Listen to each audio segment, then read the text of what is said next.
The latest news, national issues, the political scene, and conversations with prominent personalities. All these firsthand at the forefront.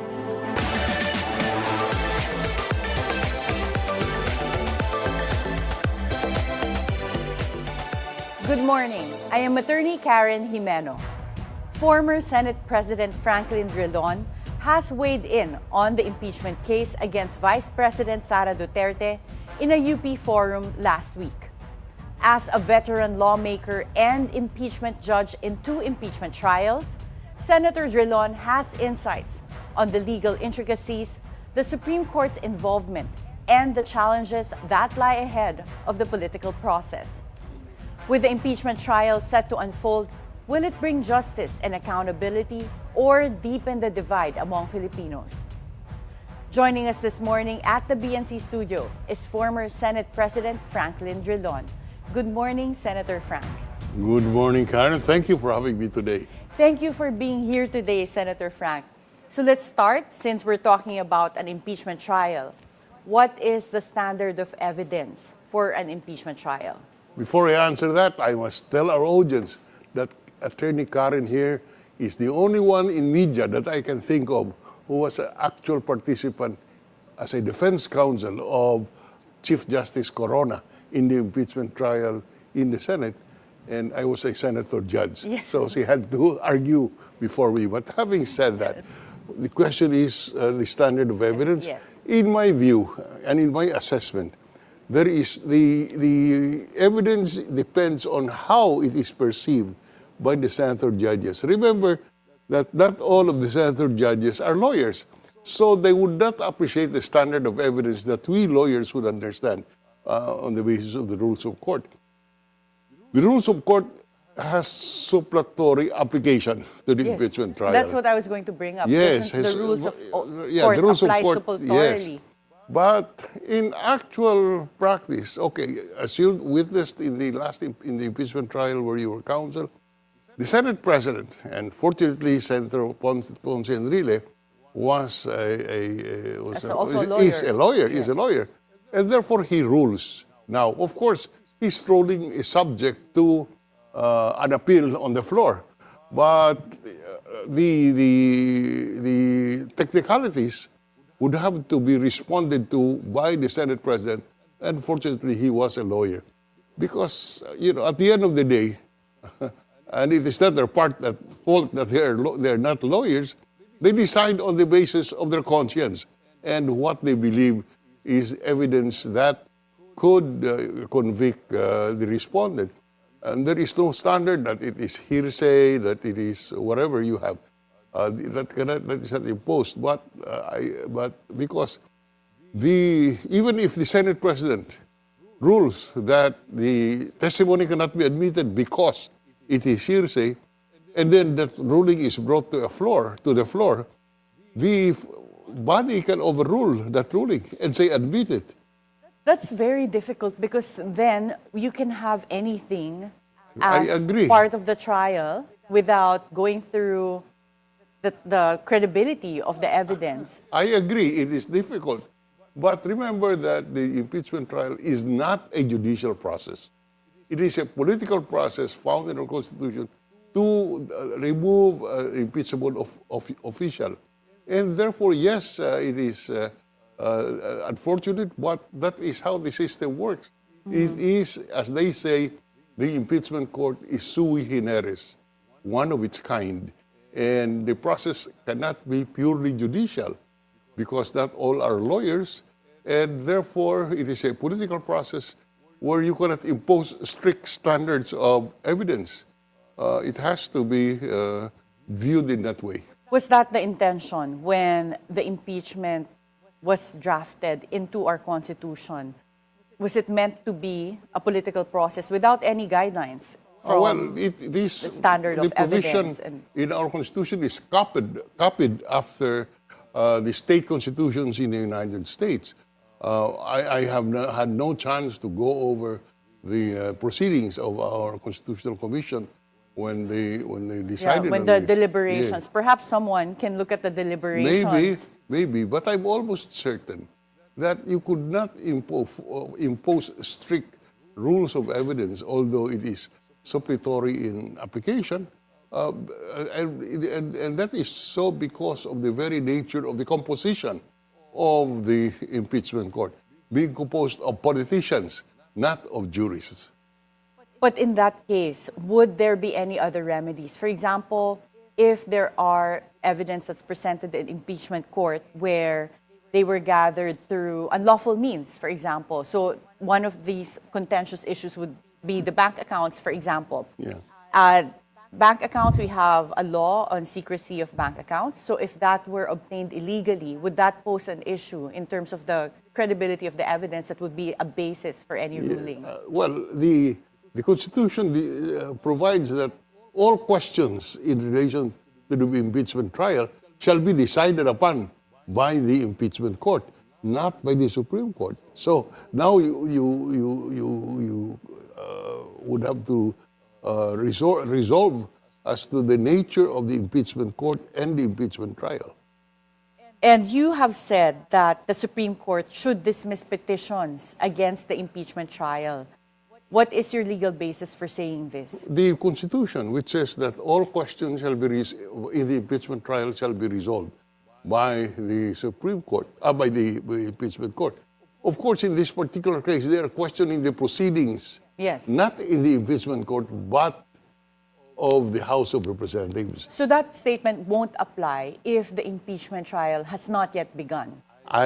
Could it be argued that way? It could be argued that way, that what is being raised is a question that is not before the impeachment court. Yes, because if it relates to the proceeding itself. For example, if the issue right now pending in the Supreme Court is the application of the one-year ban rule, because the fourth impeachment complaint was filed way after the three impeachment complaints Yes. were filed in Congress, then It's a question of fact. It's a question of fact which Yes. has been decided by the Supreme Court before, Yeah. as to the effect of such non-compliance with that period. So that is not an issue in the impeachment court itself. That is an issue in the House of Representatives. And furthermore, Karen, you and I know as lawyers that what the law is what the Supreme Court says is the law. And therefore, they just decide on it. Yeah. Well, but it is based at least on their interpretation of the law. And in this case, with that, if, for example, the Supreme Court rules that there is a one-year ban rule, indeed, what happens next? If that, on that premise, then the impeachment complaint or the articles of impeachment was not validly filed. And therefore, the impeachment court never acquired jurisdiction. So That's the for effect of those that. complainants, the people who filed the three impeachment complaints, and even Congress, 19th Congress, that filed the fourth impeachment complaint, what would happen in order for another impeachment to proceed? Well, again, the question is always whether or not, when do you start the one-year ban? And again, without the benefit of an extensive research, the issue, the one-year ban can apply, and therefore no impeachment complaint can be filed. But again, these are very open questions. And let's go back to what you said earlier, where when it comes to the impeachment trial itself, the Senate has the prerogative to make decisions. But what about our Constitution, where there is the power of the Supreme Court to decide on matters of grave abuse of discretion? So is there a possibility, for example, if the impeachment court makes certain rulings that are tantamount to grave abuse of discretion? Do you see that happening, where the Supreme Court would have jurisdiction in certain cases? I think the Supreme Court will be prudent enough not to touch on this question, which would be clearly within the jurisdiction of the impeachment court. Remember that the impeachment court is composed of the Senate and the senators. I ask you, Karen, suppose the Senate, asking as an impeachment court, would not follow the Supreme Court order, would defer with the Supreme Court insofar as grave abuse of discretion is concerned. What will happen? That is why I think, I'm confident that the Supreme Court justices would side with prudence and rely on the principle of separation of powers in order to refrain from taking jurisdiction over the case.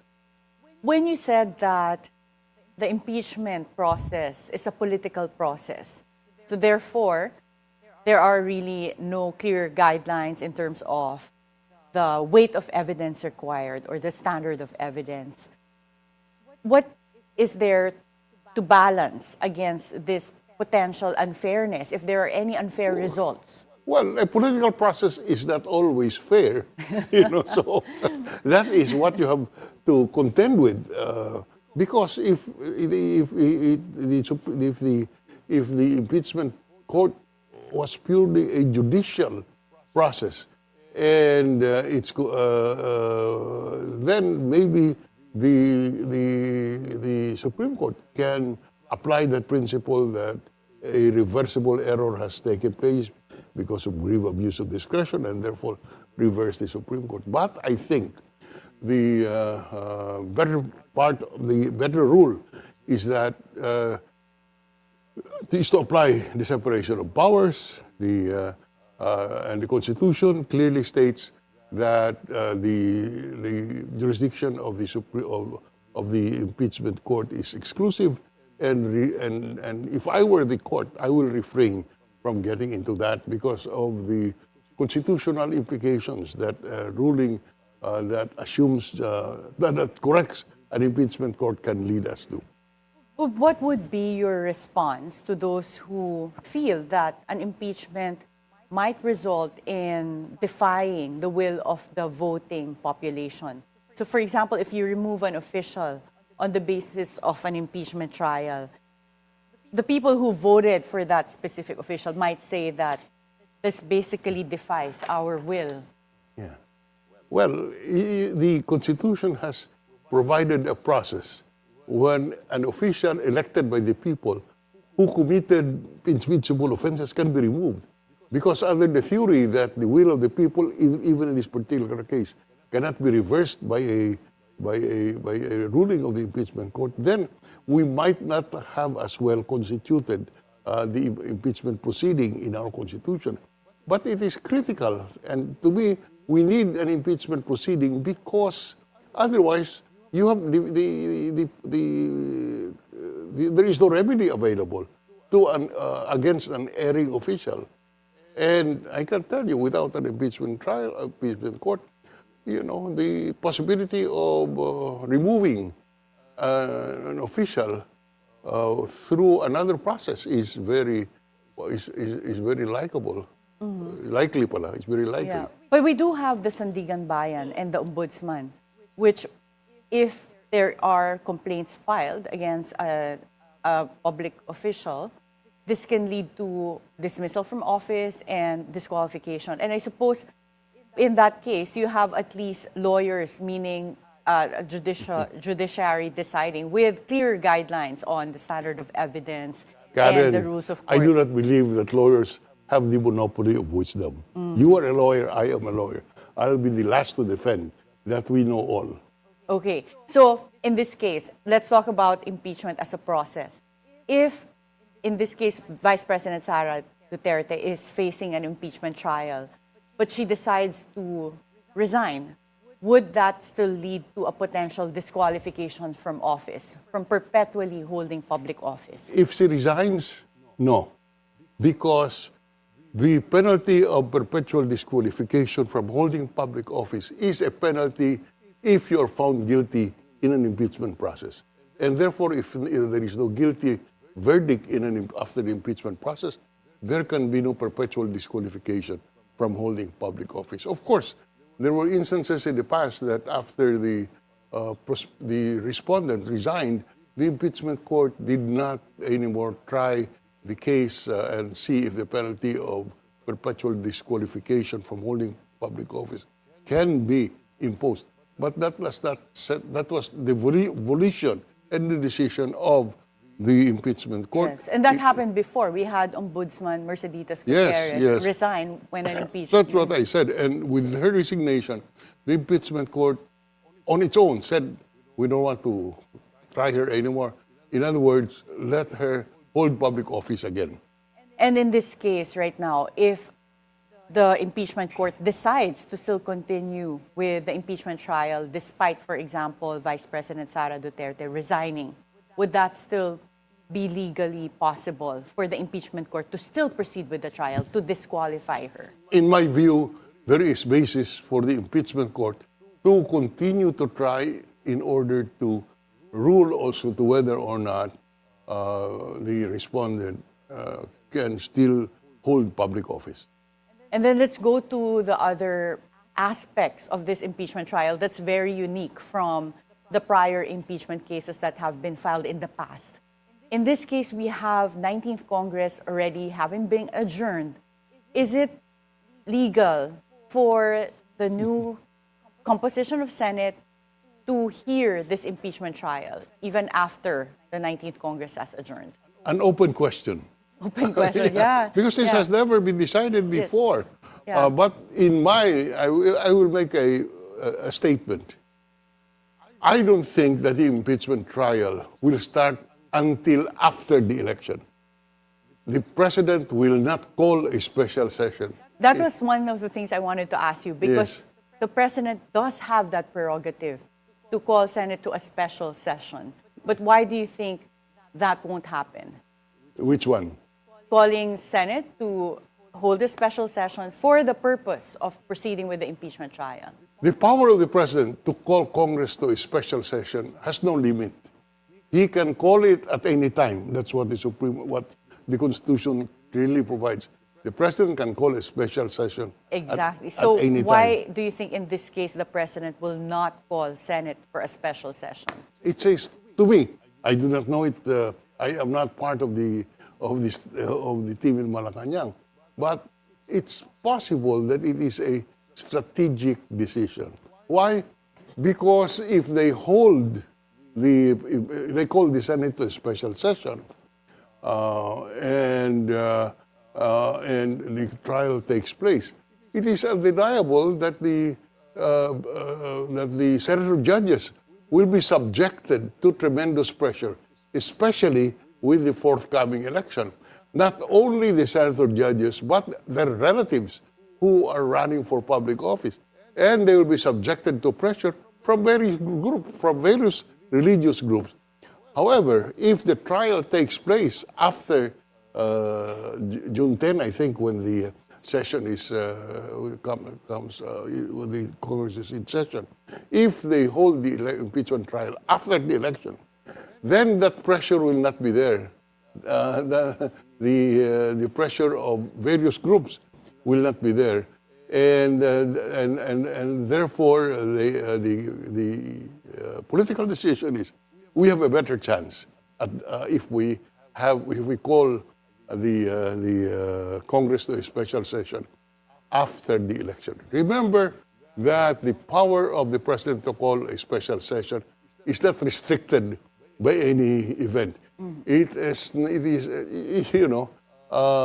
firstly, the court or the Senate cannot constitute by itself to be an impeachment court.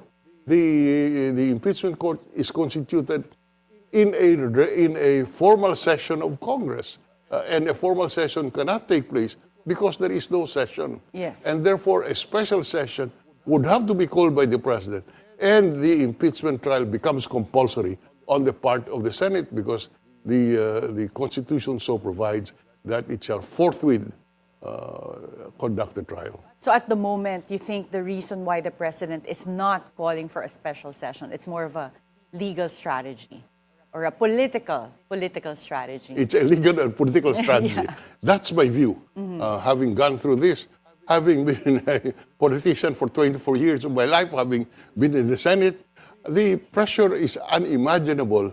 And I've gone through it. It's really, inevitably, the pressure is exerted on the senator judges.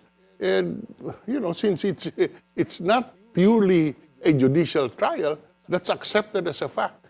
That pressure will be exerted. And in this particular case, you hold the trial before the election, you can imagine the kind of pressure that the senator judges will be subjected to.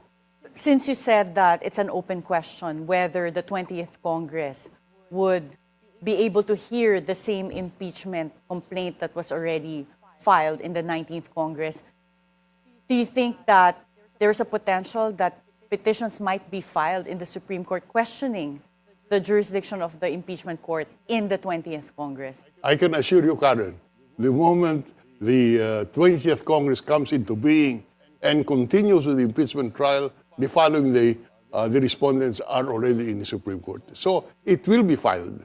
And again, I think your logical question is what will happen. I don't know.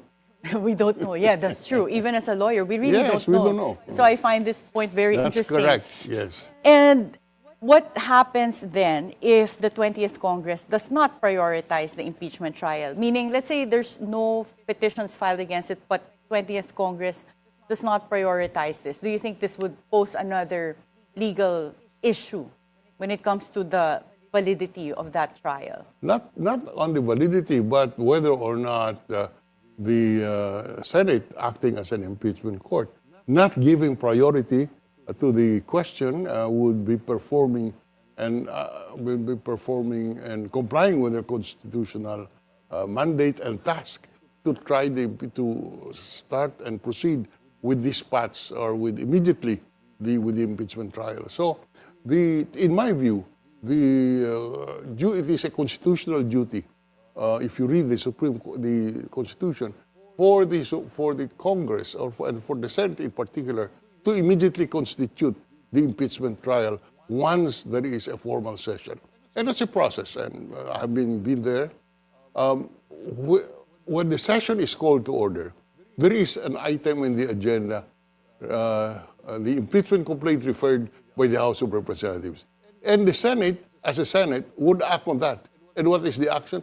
Refer it to the impeachment court. And that is when the impeachment court will start to function.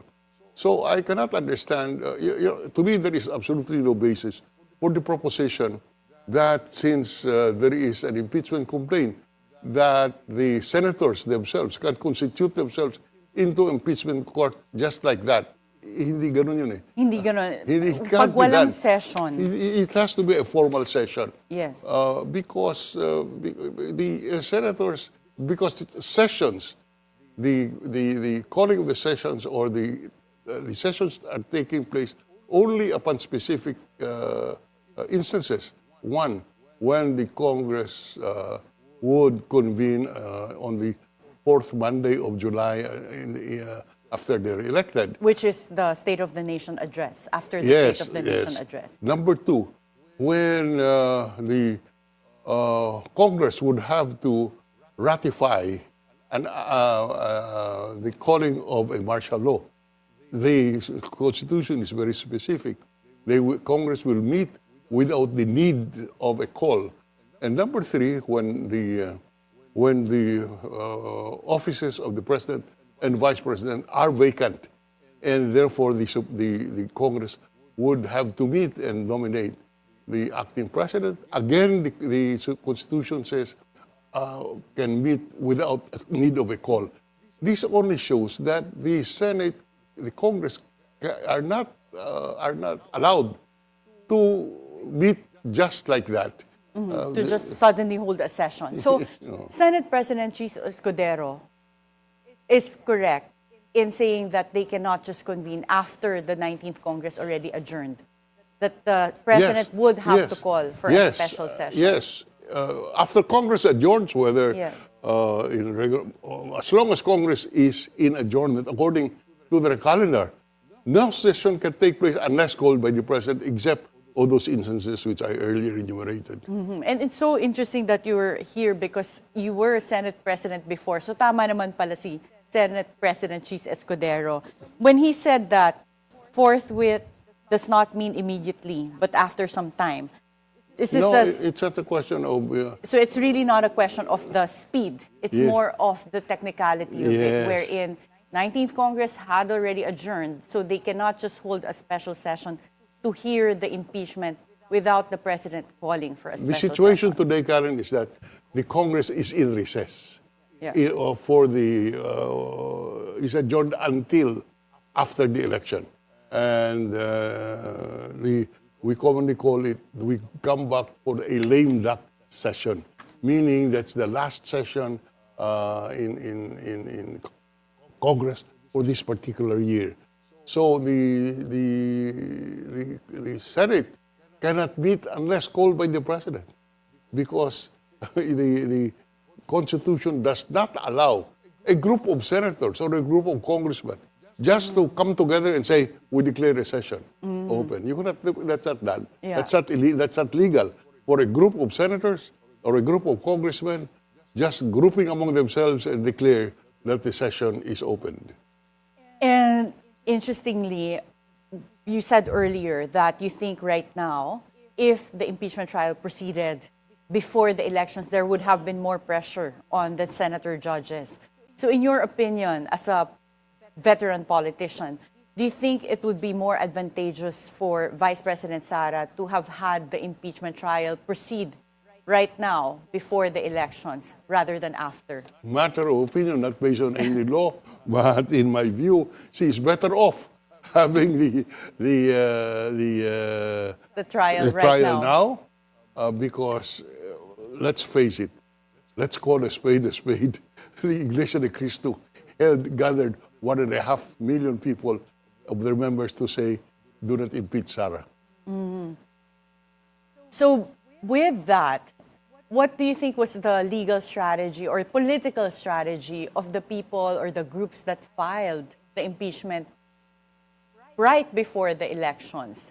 We have the Makabayan Bloc as one of them. Well, I don't know. I cannot answer that. I cannot answer for the motives that they have entertained or took into account. I have no answer, Karen. As someone who's also a seasoned lawyer, do you think there should be clearer guidelines on judicial interventions in impeachment trials? But before you answer that question, we'll have to take a short break. At the Forefront, we'll be right back.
From the filing of candidacies until the last ballot is counted, your newest trusted news source, BNC, the Bilyonaryo News Channel, will be at the forefront to guide your decisions and guard your vote. Tune in to BNC's Election 2025 special coverage.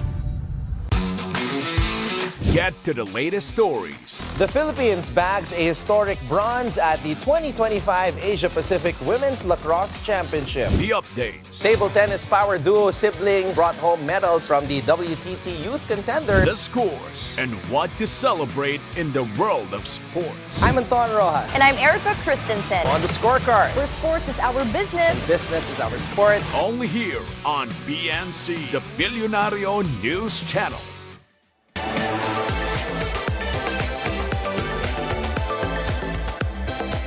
Welcome back at the Forefront. Senator Frank, do you think there should be clearer guidelines on judicial interventions in the impeachment? Yes, certainly. And these petitions present the court an opportunity to have guidelines through the decision that they will render. That is very clear in my mind.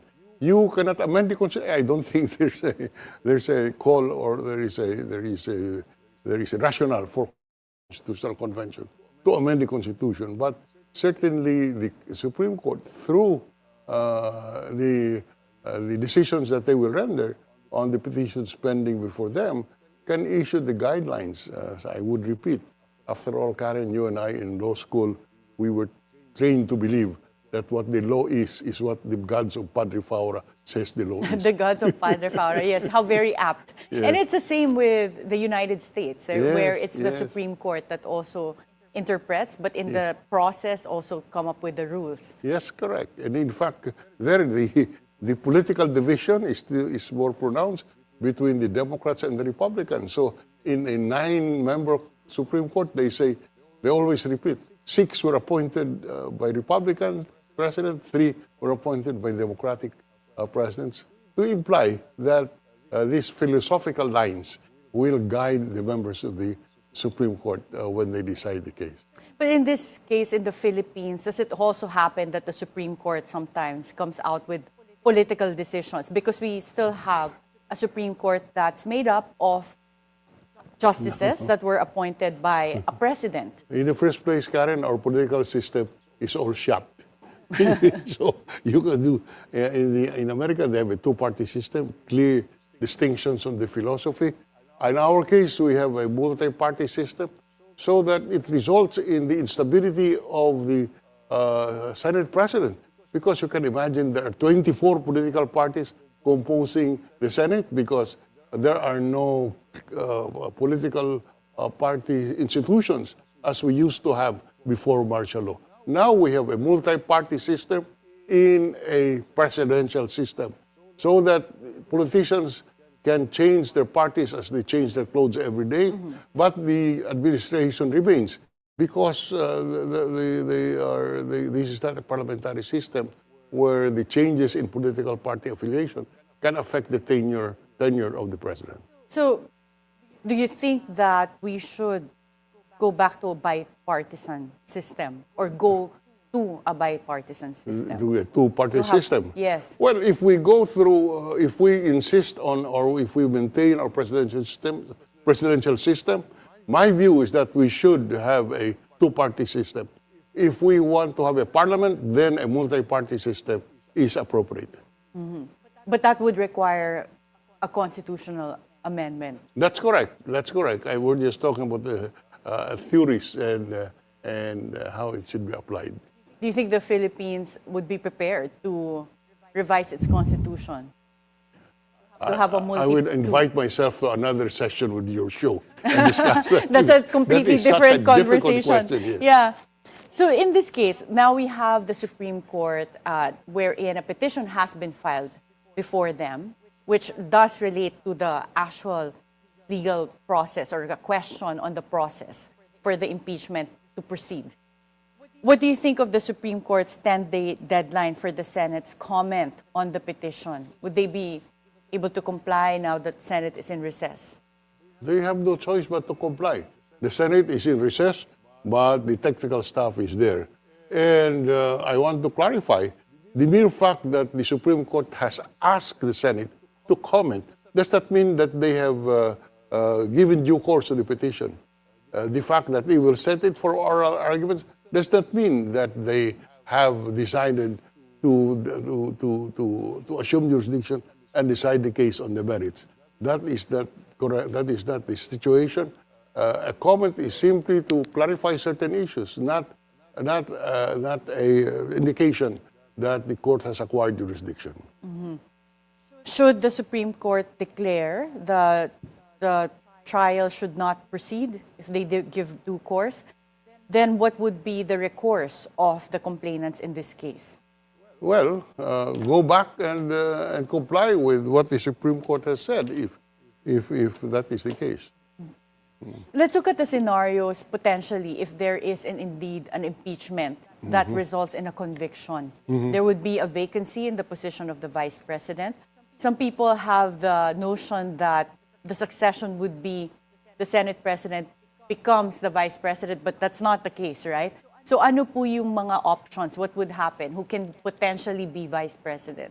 Well, any member of the House or any member of the Senate can be nominated as Vice President by the President, and that nomination must be confirmed by a majority vote of the Houses of Congress. So in this case, the President can't just choose someone without also majority of the Congress. That's correct. He cannot Conceding, choose yeah. a cigarette vendor to be a Vice President. Must Yeah. be a member of Congress. It must be a member of Congress. Yes. Can it be a member? When you say Congress, it's the upper and lower. That's correct, So it yes. can be a senator. That's as well. correct, certainly. Don't you think there's conflict of interest for senators who were senator judges and then benefiting from being appointed as the vice president? No, I don't think so, because it's a completely separate process. That's what the Constitution says. It can either be a member of the Senate or a member of the House. So, assuming that there is a conflict of interest, our constitutional framers disregarded that as an objection to the nomination of a senator as a vice president. And in this case, the president can't also just appoint anyone without Congress again. That's correct. The majority of them agree. Yes. But the majority in this case would be the votes of Senate and Congress combined, or Voting separately. voting separately. Yeah. So the weight would still go to the majority for each of the That's upper correct. and lower Yes, house. yes. Very interesting. Let's go to other issues facing the Congress right now. So there have been questions on the 2025 budget. What's your comment on the effort of lawyers and some lawmakers and citizens groups that filed a case questioning the 2025 budget, particularly criminal cases as well, filed against the House leadership?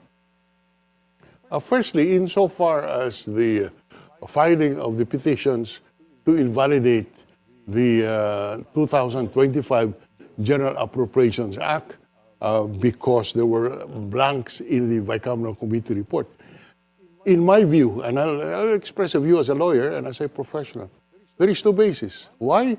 Because what the president signed is the enrolled copy where there are no blanks left, and therefore the Supreme Court will not look behind what the president did. What in front of the president was the printed copy of the General Appropriations Act. And mind you, Karen, there is a certification accompanying that printed copy of the General Appropriations Act, which basically says, signed by the President of the Senate and the Speaker of the House, that the constitutional process was followed. There is a certification. So you mean to tell me there's what the doctrine on presumption of regularity is applicable in this case? That's correct. Not only presumption of regularity, but a certification by the President of the Senate and the House Speaker that the constitutional process was followed. And I don't think the Supreme Court can dispute that, because they are the ones under our system vested with the authority to craft the budget. So I think, at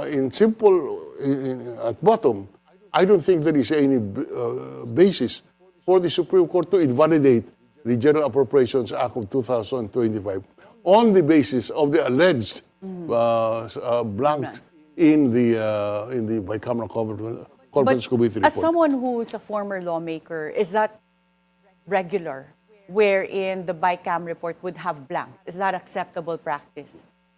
Well, let me tell you that during my time it did not happen. But that is different from the question of is this an acceptable practice? Because the legal principles apply. As Senate President, I have certified that the constitutional process for enacting a law was followed in this particular And the case. constitutional process requires the bicameral body to already agree on the amounts.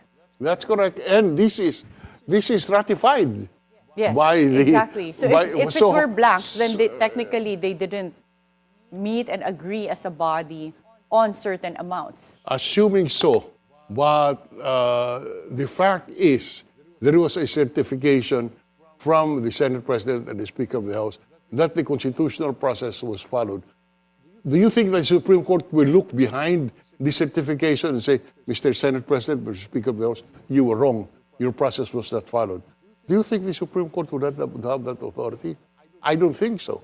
They do not try facts. That's That's part of our Constitution. Supreme Court doesn't try facts. Remember that Congress is a co-equal branch of government. They are equal with the Supreme Court. On that principle alone, common sense will tell you, if we are of equal strength, of equal authority, who are you to tell me that I committed grave abuse of discretion? But isn't that part of the checks and balances that we have in our Yes, Constitution? part of our check and balances, and also that the Supreme Court should refrain from ruling on that is also part of the check and balance. Otherwise, the Supreme Court becomes supreme in every sense of the word. But that, relates to the question of the validity of the 2025 General Appropriations Act. But what about the criminal liability for those in Congress that were responsible for having blanks in the bicameral report? Difficult for me to make an opinion right now on that. The criminal liability. Firstly, this is a collegial body. The BICAM is a collegial, Bicameral Conference Committee is a collegial body.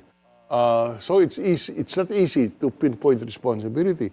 And I do not know what the criminal liability will be based on. Well, based on what was filed, it's on the revised penal code where you have falsification of public documents, where if you alter or Firstly, they allow did not blanks. alter. Their fault is the Bicameral Conference Committee report was not complete because there were blanks. Yes. Now, I suppose the allegation was the alteration resulted because if what was approved were blanks, then you alter it when you write something. So it is an interesting legal question, right? it's Another illegal. untested. And not only that, Yeah. then with the ratification of both the Senate and the House, does that mean that every senator and every 350 congressmen are liable? Well, Because that's a they good question. ratified- Well, in this case, they said it should have been the people who last dealt with or held the BICAM report. But it is interesting because, again, another untested and untried issue. Do you see a parallel between the impeachment case and the budget dispute in terms of political maneuverings? But before you answer that question, we'll have to take a short break. At the Forefront, we'll be right back.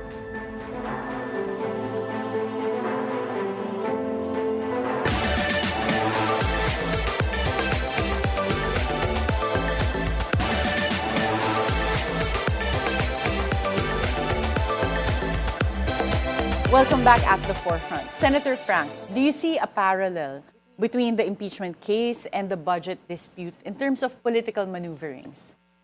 You cannot discount that. When you connect the dots, politics, political maneuvering is part of the decision-making process. Well, Senator Frank, for citizens like us, of course, what we want to see is a better country, a better government.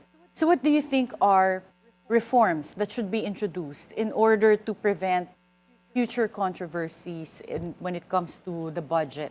Because that's taxpayers' money. I don't want to answer that because we lose friends.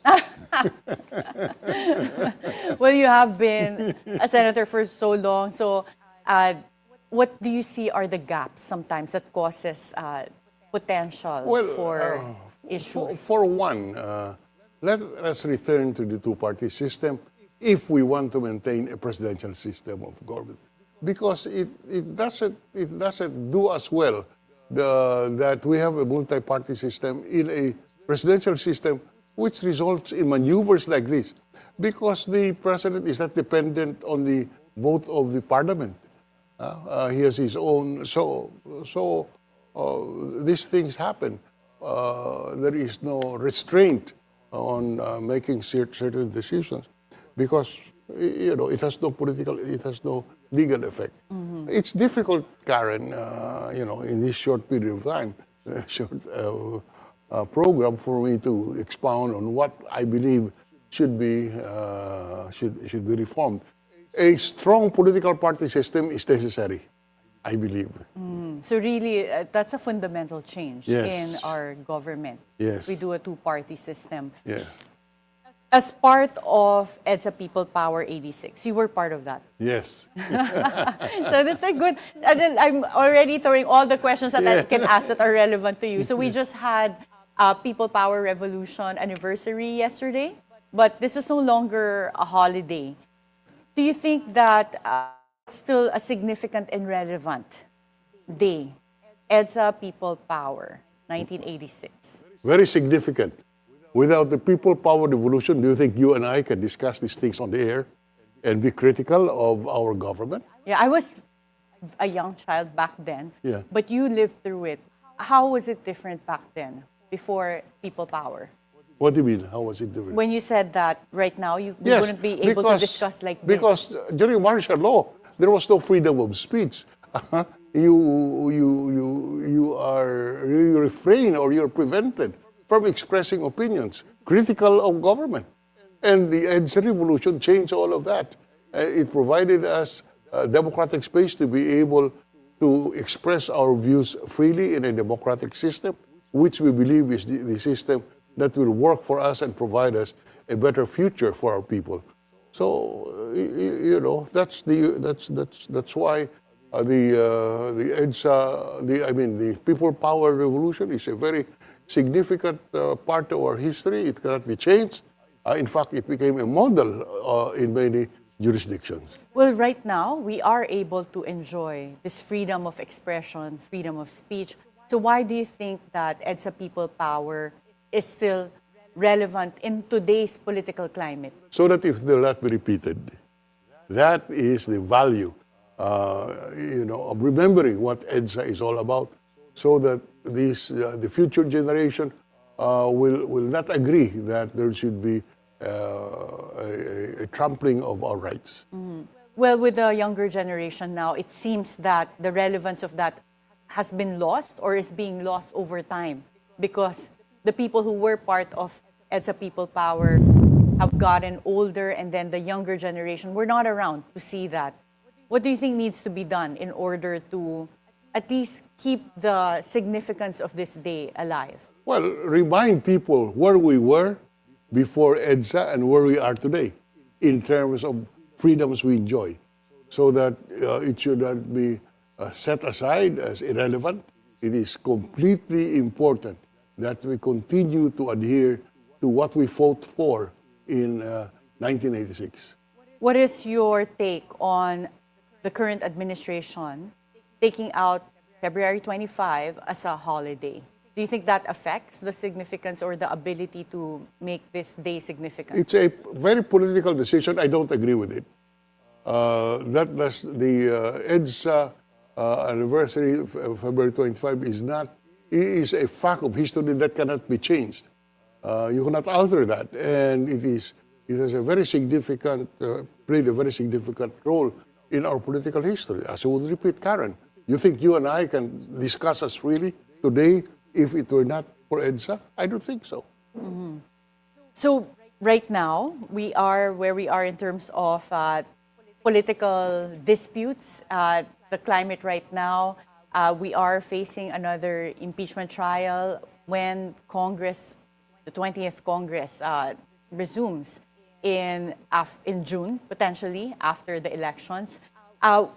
What are your advice to the senator judges in this case? You've gone through 2 impeachment trials. What would be your advice to them? Well, remember that you will be judged when the time comes as to how you conducted yourself as a public official, as one given the opportunity to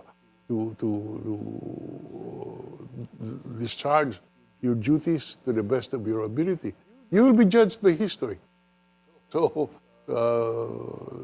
by that, you should be able to gauge what your actions, by how you would like to be perceived by future generations.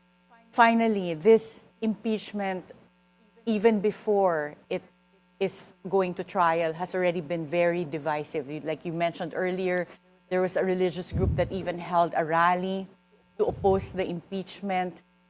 What do you think can be done to prevent this divisiveness to continue? Well,